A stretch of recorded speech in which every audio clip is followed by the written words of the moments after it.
guys, I am back and I'm really excited. So last week I read this book called Bridge Kingdom, and normally I have the summary set up, but I was not prepared. So let me get that. The Bridge Kingdom by Danielle L. Jensen. What if you fell in love with the one person you'd sworn to destroy? Laura has only one thought for her husband on their wedding day. I will bring your kingdom to its knees. A princess trained from childhood to be a lethal spy, Laura knows that the Bridge Kingdom represents both legendary evil and legendary promise. The only route through a storm-ravaged world, the Bridge Kingdom controls all trade and travel between lands, allowing its ruler to enrich himself and deprive his enemies, including Laura's homeland. So when she is sent as a bride under the guise of fulfilling a treaty of peace, Laura is prepared to do whatever it takes to fracture the defenses of the impenetrable Bridge Kingdom.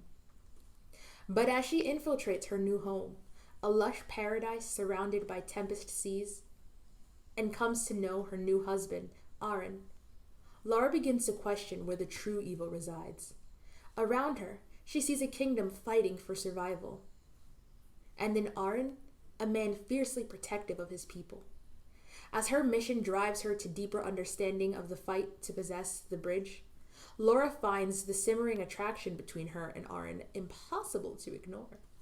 Her goal nearly within reach, Laura will have to decide her own fate.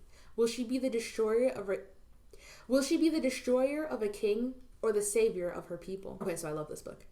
I read it last week and I was supposed to make a video as soon as I was done. But things didn't quite work out like that. People were in the living room, which is my filming space. And yes, as I said, I love this book and I read the second book pretty immediately afterward. I actually ended up reading it rather than paying attention in class. So the book opens with an act of ruthlessness that shocked me, but I loved it. I loved the way it was executed. I really enjoyed Laura's character. Sometimes I did find her to be a bit frustrating.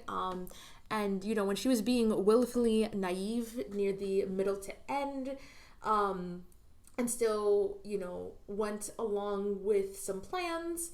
I thought it was stupid, but I was like, okay, but we also needed the story, so I guess we kind of saw this coming anyway. But I also appreciated that we got to see her skill. We didn't just hear that she was a spy and that she was trained to be an assassin. We got to see it. We were shown rather than told, and I thought that was awesome. Aaron as a hero is okay. I think he seems like an admirable person.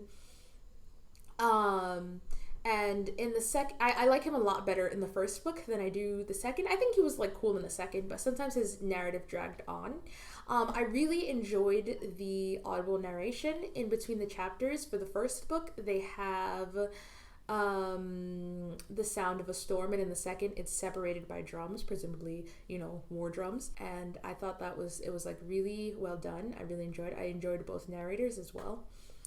It was also really cool reading about the various kingdoms, and I'm sure there are probably visual maps, and they sound like they'll probably be pretty like awesome or intricate and stuff to see. I thought that the subterfuge that happens in this story is actually pretty clever, and I really enjoyed how that was played out.